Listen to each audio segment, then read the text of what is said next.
Hello everyone, welcome to सामर्थ्य with लग्नेश।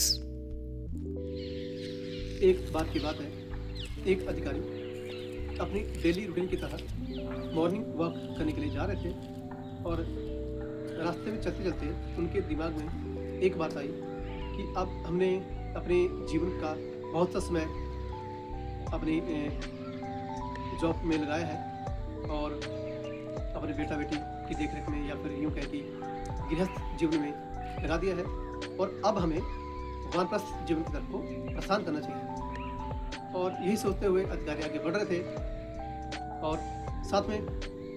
Road के कभी एक तरफ को और कभी दूसरी तरफ को भी चलते जा रहे थे और इसी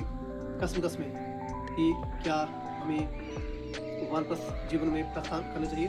या फिर अभी मैंने अपने पोते पोतियों की शादी नहीं होते देखी है या फिर नातिन की शादी होते हुए नहीं देखी है कि हमें क्या करना चाहिए। और इसी के कुछ दूर एक व्यक्ति रोड पर झाड़ू भी लगा रहा था और अधिकारी चलते चलते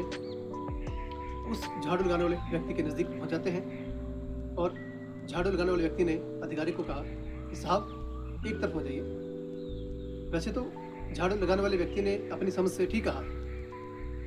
और सामने जो अधिकारी चल रहे थे उन्होंने अपनी समझ से बिल्कुल ठीक समझा कि जो कसमकस उनके दिमाग में चल रही थी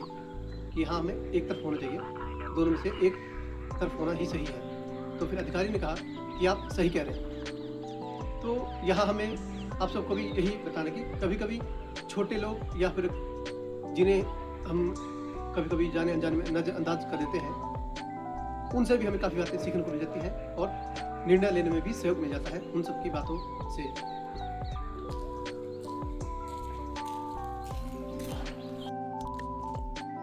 Kindly like, subscribe and share